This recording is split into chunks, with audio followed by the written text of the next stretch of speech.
what quarterback will be under center for the following teams to start the season. And there was more movement yesterday as Carson Wentz has reportedly been traded from the Colts to the Commanders. Indy will get a couple third-round picks over the next 2 years in exchange, and it'll be the third team in 3 years for Wentz. So, Geoff, do you think Wentz will be better in Washington than he was in Indianapolis? Also, fun fact, if Wentz starts week 1, he'll become the first quarterback since 1950, when the records were first tracked, to start on opening weekend for 3 different teams in 3 years before turning 30. That's an amazing stat, and it kind of speaks to the fact that, maybe Carson Wentz is just really good at burning bridges. From a performance standpoint, I think that you may see a little bit of an uptick from Carson Wentz from a fantasy perspective. Washington is not Indianapolis, since they don't have Jonathan Taylor. They have a good offensive line, but they're not as good as running the ball as Indianapolis, and I think that will probably show through in Carson Wentz's passing volume this year. I think he hit a lot last year behind Jonathan Taylor, and when it really came down to crunch time, he didn't really do anything too impressive from a metric standpoint, and I think he's going to be forced into doing more for the Washington Commanders next year because they're going to need him to do that. And I don't really think it's going to work out that well, quite frankly. So what we've seen from Carson Wentz is that he's injury prone. He doesn't have the greatest accuracy, and he's not really a good leader. So no, I don't really see this working out too well. You may get a little bit more fantasy juice from him because he's going to be throwing the ball more, in my opinion. But even in that perspective, Carson Wentz's best days likely behind him here. I definitely don't like this move from a real life perspective, with the leadership issues and with the contract they're taking on. So not very bullish here for the Washington Commanders. I think they would have been better served just going with the cheaper backup option for at least 1 more year. Pearce, do you think Wentz will be better in Washington?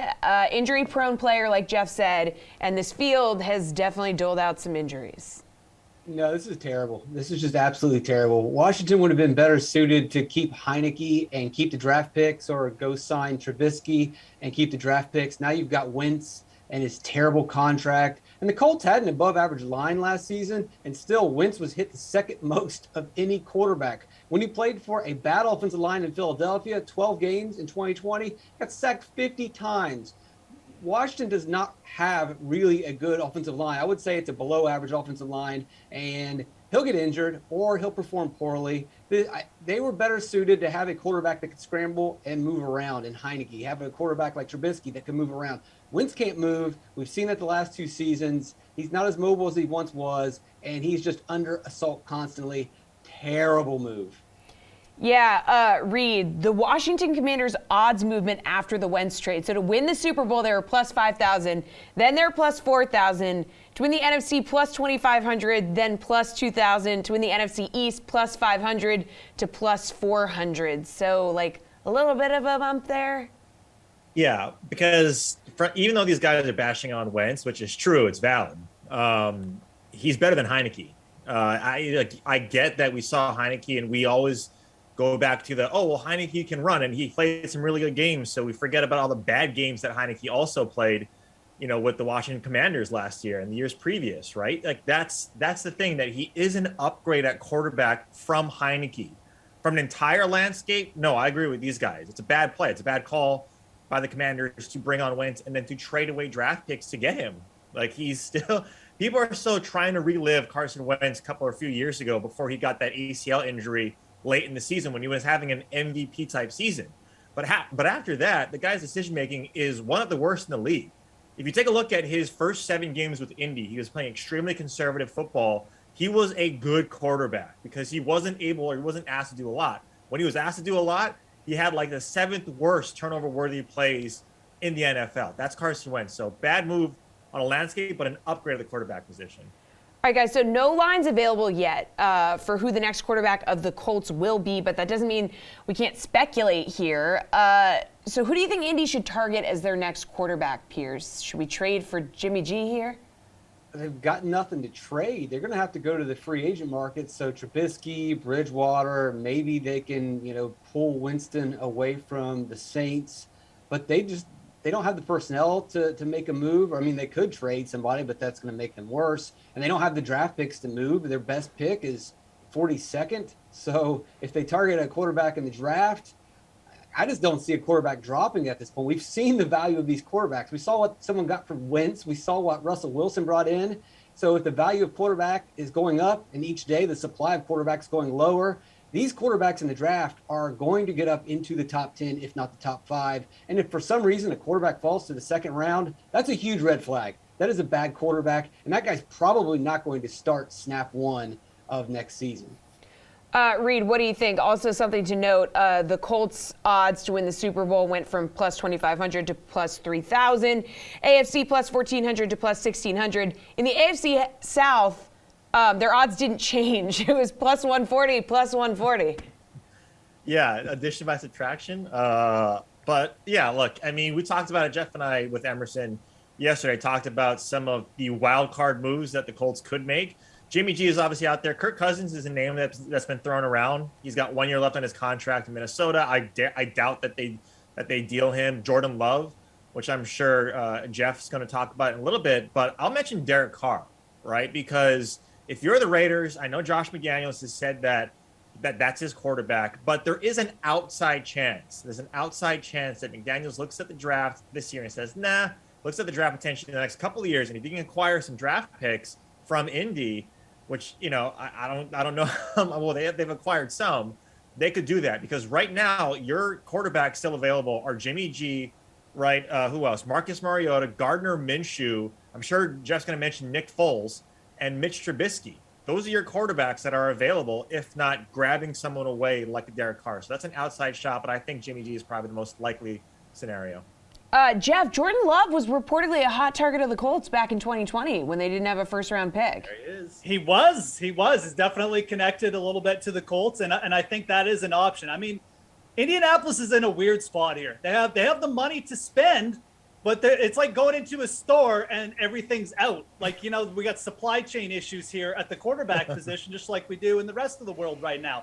So, and Pearce is right. Like, they don't have a top draft pick. I think what they need to do, and I think what you may see Indianapolis do, is pull an LA Rams and legitimately just go, okay, we've got the team. We've got a good team. We've got a good head coach we like. We think we're close. Let's trade everything we have. I don't care if it's 4 year, whatever the max is you can go. I can't remember. But I think you may see the Colts try and do something like that. And they may go after Matt Ryan in that situation. Now, it's going to be harder to do. I mean, the Falcons, you'd have to give up a pretty nice package because they're not exactly saving a ton of money if they do trade Matt Ryan because of the dead cap hit and all that stuff. But if you offer them an attractive enough package, it could work. You know, Reid joked about Nick Foles, but like Nick Foles over Jimmy G, I mean, like it's probably going to cost them less at the very least. He's a type of quarterback like Nick Foles is definitely in play for the Colts next year.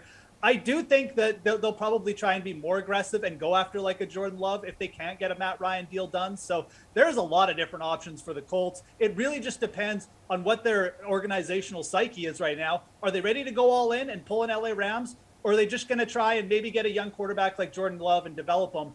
That's not a bad scenario either, but lots of options. The Colts are a team to watch right now. They could go in so many different directions. Jeff, that Philly team has, I mean, those quarterbacks in that quarterback room have been on like 17 different teams in the last 3 years, right? Nick Foles has been on like, what, 4 teams in the last 3 years?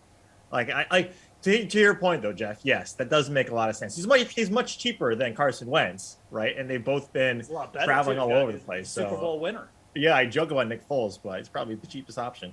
All right, guys. Well, lines are up for the Seahawks' next man under center. So after trading Russell Wilson, the favorite is someone they haven't drafted yet. Any rookie quarterback is minus 150. But like Seattle is never afraid to take on some drama. So maybe Deshaun Watson could be in the mix at plus 700. Reid, when you're looking at this, like, who do you like? Yeah, Pete Carroll has mentioned that he really loves Kirk Cousins. But what you have to know about Pete Carroll is that never believe what he says, ever. Because at the Combine, you said there's relatively no chance that we're trading away Russell Wilson. What happened a couple of days later? Wilson was gone, and probably one of the biggest blockbuster deals that we've had in a long time. So, look, Drew Lock or Jacob Eason, they're not the future. And Carroll is old, right? He's an older coach. He's in the 70s. He's probably not going to want to start all over again, even though he's got energy of a 50-year-old or a 40, whatever. He's just very energetic. I don't think he's going to want to do a full rebuild. So that leads me to believe that one of these veteran quarterbacks, like Geoff was alluding to with the Colts, is going to happen with Seattle. The problem with Seattle is they don't have a team like the Colts do. Bobby Wagner was released. They're all Pro Bowl linebacker. It looks like they're resetting. So someone like a Marcus Mariota, someone like a Kirk Cousins is going to be tied to them. The rookie quarterbacks, that's fine, but I don't think there's value there if you're betting in the outright market. And like Deshaun Watson, there's a lot. I think he's going to a grand jury on Friday, and things are going to transpire before the free agent market starts up next week. So, right, that's going to be something to keep an eye on.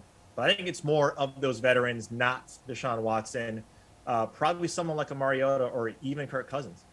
Geoff, do you agree that even though any rookie quarterback is the favorite here at minus 150, you think it's actually going to be like a veteran guy? Yeah, I would fade this line. I mean, I would fade the rookie quarterback line. I mean, look, I definitely think Seattle will invest in some kind of rookie quarterback in the draft. But let's not forget, way back when, who did Pete Carroll bring in right before Russell Wilson? He spent a ton of money to bring in Matt Flynn. So, I don't think Pete Carroll, and look, the only reason Russell Wilson started over him because Russell Wilson was so good in preseason that he forced Pete Carroll's hands. I don't think there's a Russell Wilson in this draft who's going to do that. So the logical scenario is Carroll again goes out and overspends on a veteran quarterback. And I think Marcus Mariota is definitely at the top of one of the top names that you should be targeting for the Seahawks. And then he probably brings in a rookie quarterback to try and develop. And if the rookie surprises, great, maybe he'll run with them. But the most likely scenario is a guy who's an established veteran like Mariota, who's fine. I mean, look, Mariota isn't Matt Flynn. He's much better than that. But that's the most likely scenario for the Seahawks this year. Like Rita mentioned, they just released Bobby Wagner. This isn't a team who likely isn't going to try and reset so quickly that they're going to try and go all in on Deshaun Watson. Yes, Pete Carroll is a type of coach who would take on that kind of drama, but I don't think that's the route they'll go. I think Carroll will try and win this year with defense and jamming Chris Carson in for 2 yards a carry. It's not going to work, but that'll likely lead to a more budget-friendly quarterback like Marcus Mariota. Pearce, who do you like to be the Seahawks' next man under center? It's a reset. It's a rebuild. They've mentioned trying to trade Tyler Lockett. So why go out and get a free agent? Why burn a draft pick, even though, second round is their earliest pick? So whoever you get in the draft is not going to be an elite quarterback that you're going to want to build your franchise around. So you just get somebody as a place setter to hold the table down for a little while, and that's going to be Geno Smith at plus 500. If you want a veteran, then just take Geno. He's familiar with the offense. He knows what he's doing. He has a rapport with his teammates. I mean, this is a throwaway season is what it's looking like. I mean, if they're considering trading Tyler Lockett too, then they're kind of punting on the season. And they should. Look at the division. Do you think they have a chance? They don't have a chance. So use your draft picks to fill the other needs. Don't go out and overspend for a veteran that's not going to really do anything. Geno Smith at plus 500 is the obvious answer. I mean, they definitely don't have a chance if Geno Smith is starting. So, and what is DK Metcalf? What is DK Metcalf? Oh, look, some hockey. Oh, look, hockey. Just kidding. No, we're talking about the New Orleans Saints. Guys, the favorite to start under center is Jameis Winston plus 275, then Taysom Hill at plus 350. So who would you put your money on, Geoff? Yeah, the Saints may have the most boring kind of quarterback situation to watch because it just feels like a situation where they're just kind of hamstrung. They're hamstrung by their salary cap. They're hamstrung by the quarterback market now. Russell Wilson maybe had a little bit of linkage towards them, but it's gone now. And who else are they going to trade for? They're not trading for Matt Ryan. There's no way Atlanta's doing that. So this is a team who's they've got a couple quarterbacks who are kind of just better than a lot of what's out there anyways. And Jameis Winston and Taysom Hill, not better, but the same, right? I shouldn't say better. Better is completely wrong. But the same as a lot of the options that are already out there. And these are players who already know the organization. And look, Jameis Winston had some success. I mean, I don't think that the Saints' early success last year was necessarily all Jameis Winston's doing, or a lot of it wasn't. But I think there's a good chance he ends up back with the Saints. I would land Taysom Hill there, though. I just don't like targeting players coming off knee injuries, especially ones who, didn't really establish themselves as number ones anyways, and wasn't the clear-cut winner over Taysom Hill, kind of just won by default there. So I would land with Taysom Hill between these two, but I do think it will be one of Winston or Hill under center for the Saints week 1. All right, Geoff is going with Taysom Hill. Pearce, who are you going with? I would like to go with Winston. I think he wants to play there, and the Saints want him to play there. But with this market being the way that it is, and the Colts not having the personnel or the draft picks, but having the money, they might be able to steal him away and overpay for Winston. I normally wouldn't think he should get a big contract, but given the market the way that it is, people are going to overpay for him. As Geoff mentioned, he's been fine. Maybe holding a clipboard for 2 years has led to some improvements. He'll rebound from the ACL injury. We've seen other quarterbacks do that as well. Maybe that's going to make him more of a pocket passer, which could be good. He's a better fit in New Orleans. If Thomas comes back healthy and they've got Kamara, that's a decent team, and he could really revitalize his career. But I worry that he might chase the money with a big-time contract somewhere else. Reid, which one you going with? Yeah, a name that's probably not been thrown out, but has a solid chance, Teddy Bridgewater. He's got some experience there, and the experiment in Carolina is not going exactly well. And Mike Thomas is going to be back, right? And we know when Drew Brees was hurt and Teddy Bridgewater filled in, that was a good duo, right? That was a comfortable duo, and there's experience there. If it's not Jameis, Pearce made a really good point that if Jameis is in a quote unquote good position, right, with his situation, because what's the contract going to look like for the Saints? Like, Winston's not going to want a 1-year deal, and they're probably not going to want to give him a multi-year deal. So he's probably not going to necessarily just go there for a little bit of money. So what about little Teddy Bridgewater?